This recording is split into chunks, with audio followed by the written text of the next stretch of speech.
is the Sri Lanka Broadcasting Corporation.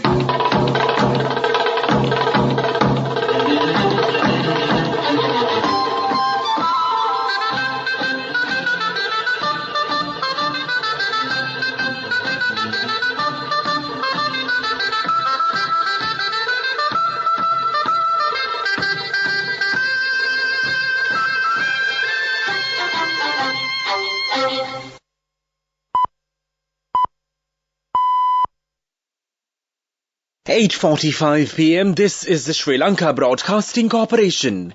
The news, edited by Lakshman Fonseca and read by Mario Vijayavardhana. The headlines. The President says the reputation of the Sri Lankan universities should be restored and improved once again. Heavy rain advisory issued for parts of the island. The Elections Commission is ready with the register of voters lists online for the year 2023. The Committee to Examine Service Problems in the Sri Lanka Principal Service submits a report containing a series of proposals. The Cabinet approval granted to review the price of medicinal drugs by 16%. Ukraine floods recede, but fears over disease remain. President Ranil Wickremesinghe says Sri Lankan universities were regarded as the best universities in the Asian region. He also emphasized that the standards of the Sri Lankan universities were high on the list of Asian universities. He said the standard and reputation of the universities should be restored and improved once again in the country's university system to attract students overseas. This would also help to improve the development of the country's economy too. The President highlighted the need for fixing the issues with the educational system and added that conditions should be put in place so that everyone can complete their education at the appropriate age and move for higher education. The President stressed that he is satisfied with the education received during his era compared to the present day. He said during the past, the United Kingdom was a second choice after the University of Ceylon. President Wickremesinghe made these remarks while addressing the CBCD Excellence Awards held at the Bandaranaike Memorial International Conference Hall in Colombo on Friday.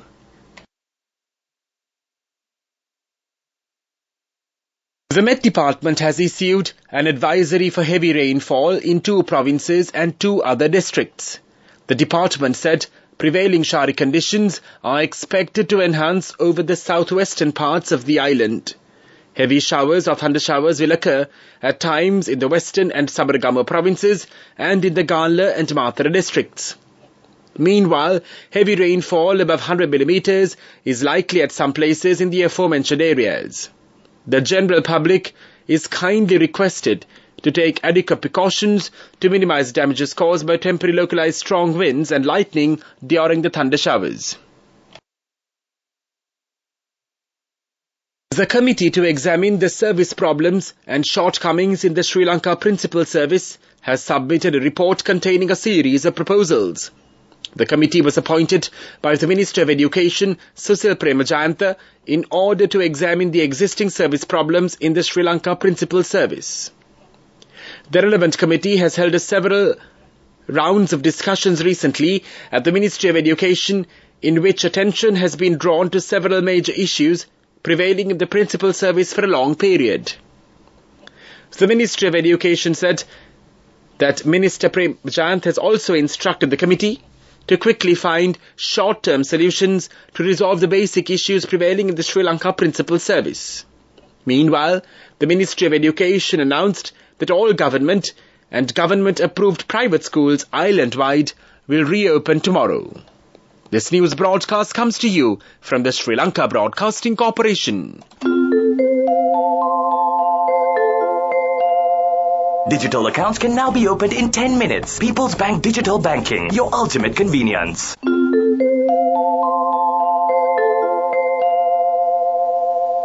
Cabinet approval has been granted to review the prices of medicinal drugs. Accordingly, the maximum retail price of 60 types of medicinal drugs will be reduced by 16%. Health Minister Kehele Ramukwala says it will be in effect from the 15th of this month. The Health Ministry had previously given approval to raise the maximum retail prices of medicinal drugs by up to 97% in several cases, considering the depreciation of the rupee against the US dollar. However, as a result of the current economic stabilization program followed by the government and the strengthening of the rupee, the cabinet has approved the slashing of medicinal drug prices. The 19th convocation of the St. Joseph Vaz Theology College was held yesterday at the auditorium of the Archbishop's House in Borella. Malcolm Cardinal Ranjit and the Dean of St. Joseph Vaz Theological College presided over the convocation ceremony. At the convocation, 67 graduates received Christian bachelor's degrees. St. Joseph Vaz Theology College, in collaboration with the Urbania University in Rome, promotes the Bachelor of Christian Studies program. Debit card, mobile and internet banking and cardless cash accounts can now be opened in just 10 minutes with no form filling with People's Bank Digital Banking. The main news story is brought to you by Siddhalepa Vedamahatmya. The Elections Commission says voters can now register for the 2023 voters list online. Elections Commissioner General Samantri Ratnayaka says that it can be done by visiting www.elections.lk. The 2023 voters list is being updated at the moment, and it said that the census papers have been issued to the Grama Nidadaris for this purpose. The Elections Commission requests all voters to assist in completing the relevant census forms properly. The updating of the list will end on the 16th of June. The main news story was brought to you by Siddhalepa Vedamahatmya. And now in Watchlight, the Government Medical Officers Association warns that at least 2,500 cases of dengue are being reported across the island every week. The GMOA Secretary, Dr. Haritha Alutge, said that the situation indicates that 2023 will record the highest number of dengue cases in comparison to the last few years.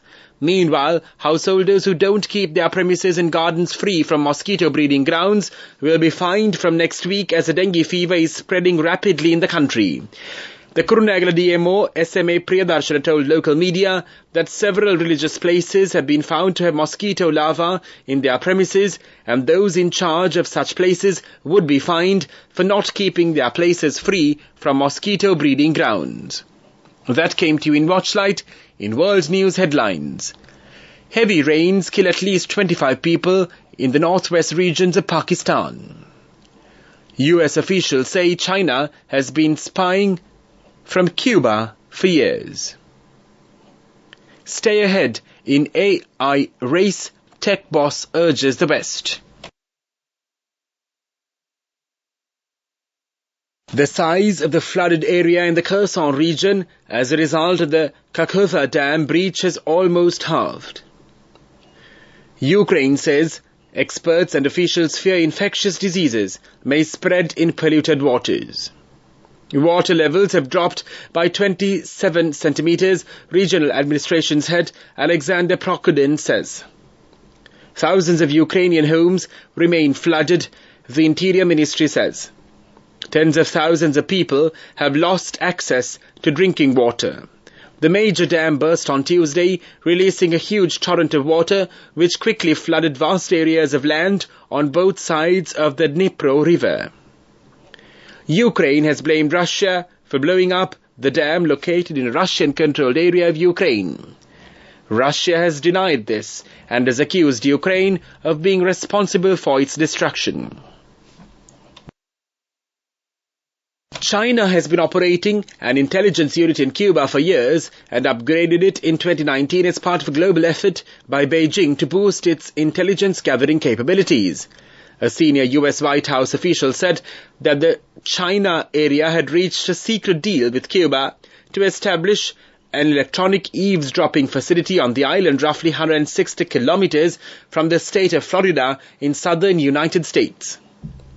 The official reports that China planned to pay a cash-strapped Cuba billions of dollars as part of the negotiations. The official said the issue predated US President Joe Biden's administration, as had Beijing's efforts to strengthen its intelligence collection infrastructure worldwide. A major tech company has rejected calls to pause the development of artificial intelligence. Fears about the technology have led to demands for new regulation, with the UK calling a global summit this autumn. But the boss of software firm Palantir, Alex Karp, said it was only those with no products who wanted a pause. Mr. Karp told the BBC Radio 4's Today programme the West currently held key commercial and military advantages in AI and should not relinquish them. Mr. Karp's comments strike a very different tone to the recent glut of dire warnings about the potentially existential threat AI poses to humanity and accompanying calls for its development to be slowed or even halted. Regulators worldwide are scrambling to devise new rules to contain its risk. The government says the UK will host a global AI summit this autumn, with Prime Minister Rishi Sunak saying he wanted the UK to lead efforts to ensure the benefits of AI. Development News is brought to you by Vacancies for women from Desha Sri Lanka for housemaids in Kuwait, Oman and Saudi Arabia for ages 23 to 58 years. Contact number 037 7500 500.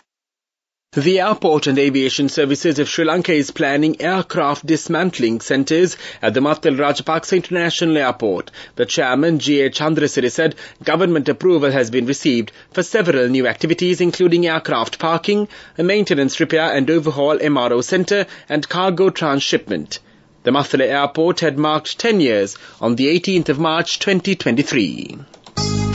Vacancies for women from Desha Sri Lanka for housekeepers, home cooks, caretakers and home nurses in Kuwait, Oman, Saudi Arabia and Singapore for ages 23 to 57 years. Salary starting from 156,000 rupees. Interviews with foreign agents are now on. Come whether you have a passport or not. Branches, Colombo, Kurunagala, Anuradhapura and Matara. Contact number 037 500 500. And now in sports news, the Pink Volleyball Festival organised jointly by the National Olympic Committee and the Sri Lanka Volleyball Federation will be held on the 17th of June from 8 a.m. onwards at the Ratnapura Sibali Stadium. The Sri Lanka Volleyball Federation said the programme is to be implemented throughout the island and will begin in the Sabaragamuwa province as a pilot project. The Federation added, for that alone, 588 athletes from 49 schools would participate. There will be 28 schools from the Ratnapura district and 21 schools in the Kagala district that will participate, the Federation said. Meanwhile, the National Olympic Committee said the objective of this event is to identify young talent in volleyball by intervening in the 7 education zones of the Sabaragamuwa province to take volleyball to the village under the supervision of the Asian Olympic Committee. Go ekak thiyana youth eකට life එකේ change එකට නියමෙට set වෙන්න ඇස් වහගෙන දැකපු ගීන හැබැ කරන්න youth එකට නියමෙට set වෙන friendship එක මෙන්න. The all-new NSB Ithru account, NSB IAM, a plan for your dream. Business News, sponsored by National Savings Bank, the safest place for your money. The Sectoral Oversight Committee on National Security has opposed the government's proposal to privatise Sri Lanka Telecom plc. The committee said the move could be detrimental to national security. They point out that SLT is already partially privatised, with an international company holding a 44.98% stake in the company and the government holding 49.5%. The document was submitted to Parliament by Committee Chair Sarath Wirasekara. The report cautioned that further privatisation would expose the country's critical communication infrastructure to private entities whose profit-oriented interests can compromise national security. Business News, sponsored by National Savings Bank, the safest place for your money. Go ekak thiyana youth එකට life එකේ change එකට නියමෙට set වෙන්න ඇස් වහගෙන දැකපු ගීන හැබැ කරන්න youth එකට නියමෙට set වෙන friendship එක මෙන්න. The your new NSB Ithru account. NSB I Am, a plan for your dream. And now in economic news, the Education Ministry has decided to take strict action against teachers promoting pyramid schemes and cryptocurrency payment systems in schools. The move comes following complaints that teachers were involved in illegal pyramid schemes and have started promoting them among students within classrooms. Education Minister Susil Premajayanta said that they were planning to have an awareness program within schools to educate students not to fall for such scams. He hopes the programs will help to educate the students about the ill effects of such illegal schemes. Weather report. Showers or thunder showers will occur at times in the western and Sabaragama provinces and in the Galla and Mathura districts. Fairly heavy showers above 50 mm are likely at some places in the Sabaragama province and in the Galla, Mathura, Colombo and Kaluthara districts. Several spells of showers may occur in the northwestern province and in the Kandy and Nuwara Eliya districts. Showers or thunder showers will occur at several places in the Uva province and in the Amparo and Madakalapur districts during the evening or night. Strong winds about 40 to 45 km per hour can be expected at times in the western slopes of the central hills, the northern and north-central provinces and in the Hambantota, Puttalama and Trikunamalaya districts. That was the weather report, and now the headlines of this news broadcast once again. The President says the reputation of the Sri Lankan universities should be restored and improved once again. Heavy rain advisories issued for parts of the island. The Elections Commission is ready to register voters online for the year 2023. The committee to examine service problems in the Sri Lanka Principal Service submits a report containing a series of proposals. The Cabinet approval granted to review the price of drugs by 16%. Ukraine floods recede, but fears over disease remain. That concludes this news broadcast. You are with Radio Sri Lanka.